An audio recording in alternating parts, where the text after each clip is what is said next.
ইন্টারনেটের প্রসারের ফলে ছাপা বই নির্ভরতা কিছুটা কম মনে হলেও সত্যিকার অর্থে পাঠক বরং বেড়েছে।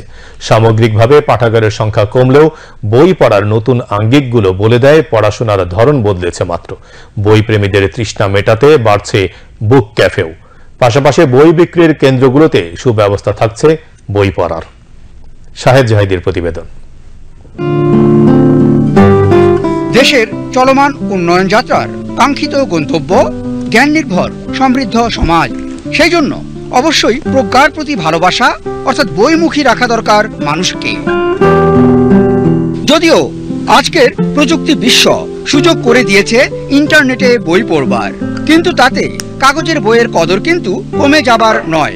বিশেষজ্ঞ ভাষ্য, বইয়ের ইন্টারনেট অবয়ব বা উপস্থিতি বরং ছাপা বইয়ের তৃষ্ণা দিচ্ছে বাড়িয়ে। আমরা প্রযুক্তি নির্ভর যতই হচ্ছি, একটা বই সাধারণভাবে পড়ে আমি যেই তৃপ্তিটা পাবো সেটা আমি ইন্টারনেটে পড়ে বা অন্যভাবে সেই তৃপ্তিটা পাবো না। একটা জাতিকে যদি আপনার আদর্শ জাতি আপনি তৈরি করতে হয়, দেশপ্রেমিক একটা জাতি তৈরি করতে হয়, তাহলে তাদের বই পড়তে হবে বা পাঠাভ্যাস গড়ে তুলতে হবে। তাই তো বৃহৎ জনগোষ্ঠীর স্বার্থেই পাঠ কেন্দ্রের প্রসার ও এর সুষ্ঠু ব্যবস্থাপনায় গভীর মনোযোগ কাম্য।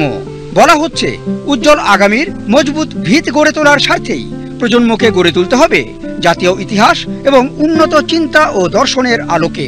বই পড়ে আমাদের ব্যক্তিত্বকে বেশি সমৃদ্ধ করতে পারে। বইকে আগলে রাখতে গেলে বই পড়ার অভ্যাস গঠন করতে হবে। এজন্য লাইব্রেরির ভূমিকা অপরিহার্য বলে আমি মনে করি। ঠিক আগের আদলে এলাকায় এলাকায় পাঠ কেন্দ্র প্রতিষ্ঠার পাশাপাশি পাঠ চর্চা ও প্রতিযোগিতার আবহ তৈরিও জরুরি।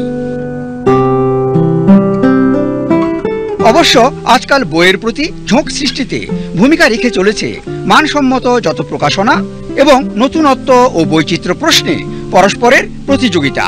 বুক ক্যাফে সংস্কৃতি সুবাদেও বাড়ছে বই প্রীতি। বইকেন্দ্রিক সামাজিক মিলন মেলা সূত্রে মননশীলতা সৃজনশীলতার পথ হচ্ছে প্রশস্ত।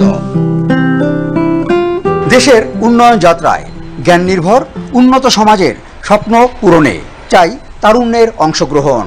আর সেই জন্য গুরুত্ব দিতে হবে পাঠ চর্চায়, বাড়াতে হবে পাঠাগার আন্দোলন, বলছেন বিশিষ্টজনেরা। শাহেদ জাহিদি, বাংলাদেশ টেলিভিশন, ঢাকা।